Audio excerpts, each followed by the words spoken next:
লোভ মানুষের এক ভয়ঙ্কর শক্তি। কিন্তু আশ্চর্যের বিষয়, সব মানুষেরই লোভ আছে, কারো কম কারো বেশি। অনেকে আবার লোভকে জয় করতে পারে, সেই মহৎ মানুষ। কিন্তু সে আর পারে কজন? তাই মুনি ঋষিরা বলে গেছেন, অতি লোভ করতে নেই। বন্ধুরা, এসো এসো, কোথায় রইলে? এসো, এখন গল্প শুনবো। গল্প? হ্যাঁ, গল্প। আজকের গল্পের নাম অতি লোভের পরিণাম। কল্যাণ কটকে ভৈরব নামে এক ব্যাদ বাস করত। বড় কষ্টের জীবন ছিল তার। তীর ধনুক নিয়ে সারাদিন সে বনে বনে ঘুরে বেড়াতো শিকারের খোঁজে। কোনোদিন দু একটি ছোটখাটো প্রাণী পাওয়াও যেত, আবার বেশিরভাগ দিনই তা পাওয়া যেত না। তাই অনাহারে অর্ধাহারে দিন কাটত ভৈরবে। এইরকম একটি দিনের কথা। শিকারের খোঁজে সে সকাল থেকে ঘুরে বেড়াচ্ছে বনে বনে। কিন্তু এমনই তার দুর্ভাগ্য যে সেদিন আর কিছুই জোটেনি। ক্ষুধায় আর পরিশ্রমে নাজেহাল হয়ে সে শেষ পর্যন্ত কুটিরে ফেরার পথ ধরে। সূর্যও তখন পশ্চিম আকাশে পাটে বসেছে। এমন সময় চিৎকার করতে করতে ছুটে এলো একটা বড় রকমের বন্য শুকর। হঠাৎ আক্রমণ করে সে ব্যাধের শরীরে বসিয়ে দিল দাঁত। ভৈরব জাতে ব্যাধ, পশু বধই তার জীবিকা। সেও সহজে হার মানার পাত্র না। যন্ত্রণায় আর্তনাদ করতে করতেই চোখের নিমেষে সে একটা ভীষণ তীর ছুড়ল শুকরের দিকে। তা বিঁধে গেল শুকরের পেটে। তাতেই তার মৃত্যু। ঝোপের ভেতর থেকে বেরিয়ে আসছিল একটা সাপ। শুকরের বিশাল দেহের ভারে সেটাও পিষ্ট হয়ে মারা গেল। শুকরের দাঁতের আঘাতটা বেশ জোরই ছিল, তাই ভৈরব যন্ত্রণায় আর্তনাদও করছিল। আর সেই অবস্থাতেই আর একটা তীর দিয়ে একটা হরিণকেও বধ। ছুটতে ছুটতে হরিণটা অদূরেই মাটিতে শুয়ে লুটিয়ে পড়ল। আর ভৈরব ব্যাধ জোরে আর্তনাদ করে শেষবারের মতো লুটিয়ে পড়ল মাটিতে। সেইখানেই সে শেষ নিঃশ্বাস ত্যাগ করল। ওদিকে সূর্য ততক্ষণে অস্ত গেছে। ধীরে ধীরে ঘনিয়ে আসে অন্ধকার। সেই বনভূমি ভয়ঙ্কর হতে থাকে। সন্ধ্যা হতেই একটা খ্যাঁকশিয়াল ঝোপ থেকে বেরিয়ে সেই পথেই আসছে। মানুষ, শুকর, হরিণ, সাপ একসঙ্গে এতগুলো মরা প্রাণীকে দেখে তো তার আনন্দ আর ধরে না। এত খাদ্য কপালে জুটেছে বলে সে ভগবানকে বারবার ধন্যবাদ দিতে থাকে। কদিন ধরে অবুদ্ধ দেখে শরীরটা তার একেবারে আটখানা হয়ে গেছে। আহ্লাদে আটখানা হয়ে মৃতদেহগুলোর কাছে বারবার ঘুরে ফিরে সে কি করবে না করবে কিছুই ঠিক করে উঠতে পারে না। জিভ দিয়ে তার অনবরত লালা গড়িয়ে পড়তে থাকে। শেষে সে মনে মনে স্থির করল, মানুষটাকে খাবো 1 মাস ধরে, হরিণ আর শুকরটাকে 2 মাস চলবে, সাপটা চলবে 1 দিন, আর আজ শুধু ধনুকের ছিলা খায়। ভৈরব ব্যাধ শিকার করতে এসেছিল যে ধনুকটা নিয়ে, তার ছিলাটা ছিল চামড়ার জন্য। এই বলে সে ধনুকের ছিলাটা পরম তৃপ্তিতে চিবোতে থাকে। কিন্তু কপাল ছিল তার বড় মন্দ। শক্ত টান করে সেই ছিলাটা ধনুকের সঙ্গে বাঁধা ছিল। সেই খ্যাঁকশিয়ালের দাঁতের চাপে যেই না ছিঁড়ে গেল, অমনি ধনুকটা সজোরে তার বুকে গিয়ে বিঁধল। এত সব খাদ্য খাওয়ার বাসনা তার জন্মের মতো বুঝে গেল। শেষ পর্যন্ত সেও মরে গেল। তাই বলি বন্ধুরা, অতিলোভ করতে গিয়ে খ্যাপশিয়ালটা এইভাবে মারা গেল। কি ভালো লেগেছে তো বন্ধুরা?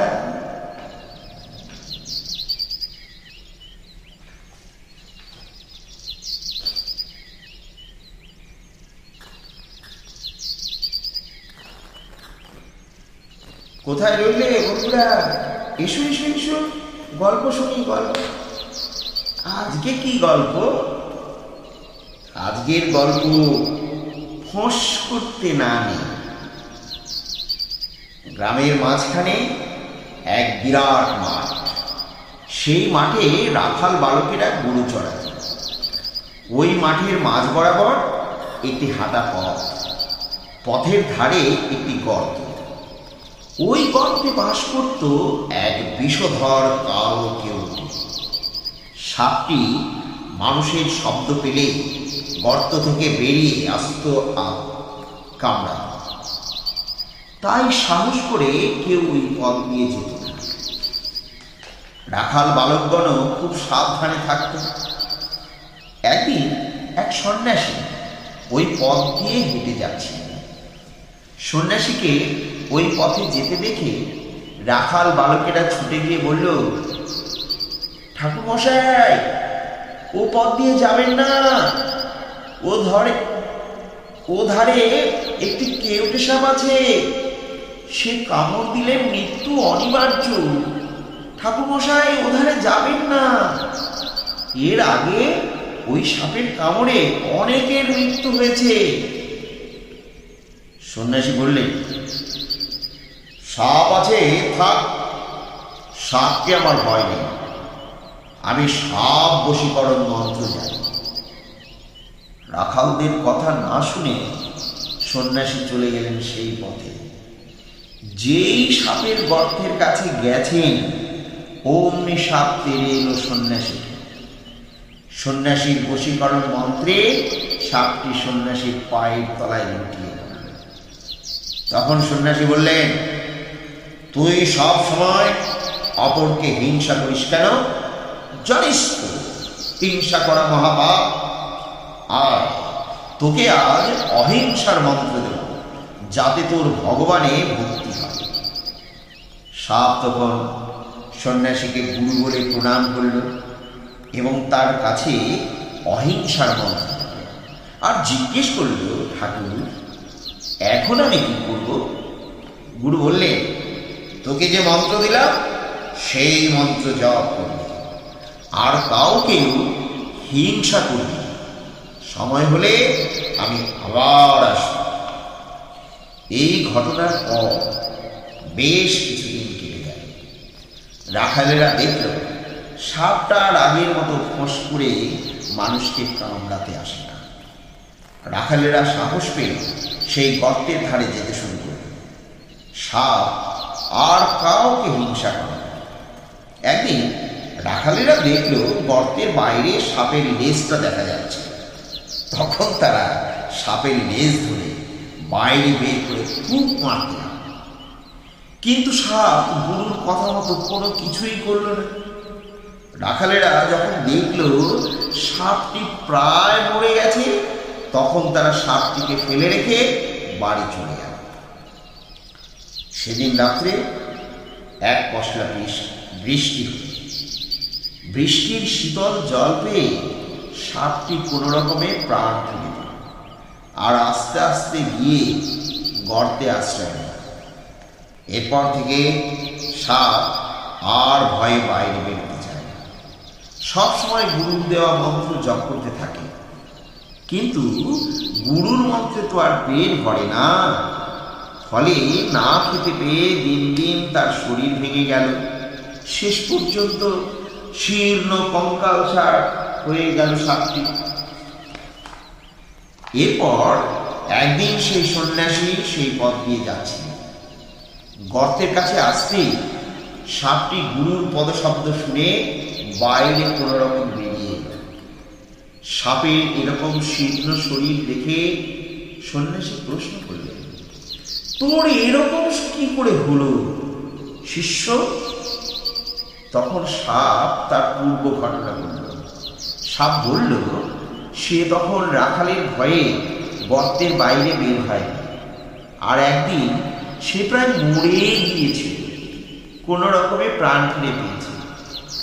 আর আপনার কথা মতো আমি কাউকে হিংসা করি না, তাই আমার এই দশা।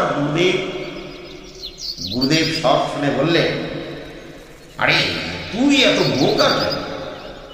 নিজেকে রক্ষা করতেও জানিস না। আমি না হয় হিংসা করতে তোকে বারণ করেছি, আর কামড়াতে না হয় মানা করেছি, কিন্তু ফোঁস করতে তো নিষেধ করিনি। কোন দুষ্ট লোকের হাত থেকে বাঁচতে হলে তাকে ভয় দেখাতে হবে, নীরব হলে চলবে না। ফোঁস করে ভয় দেখাবি, তবে সাবধান, কাউকেও কামড়াবি না। এই বলে গুরু শিষ্যর কাছ থেকে চলে গেল। এখন সাপটি আর কাউকে ভয় করে না। এখন প্রত্যেক দিনের বেলাতেও খাবারের খুঁজে বের হয়। একদিন দিনের বেলায় রাখালেরা সাপকে দেখে অবাক। তারা দেখল সাপ তো মরেনি, তাই তারা লাঠি নিয়ে সাপকে মারতে। কিন্তু এবার আর সাপ ভয় করে না। সঙ্গে সঙ্গে সাপটি ফোঁস করে ফনা তুলে ফিরে গেল রাখালদের দিকে। অমনি রাখালেরা লাঠি ফেলে রেখে দৌড়ে পালালো, আর কখনো আসেনি সেই গর্তের দিকে। এরপর থেকে সাপ গুরুর দেওয়া মন্ত্র নিয়ে নিরাপদে বাস করতে লাগলো। কি বন্ধুরা, কেমন লাগলো গল্পটা? হ্যাঁ, হিংসা না, নিজেকে রক্ষা করতে রুখে দাঁড়াতে মানা নেই, মনে রাখবে। হ্যাঁ।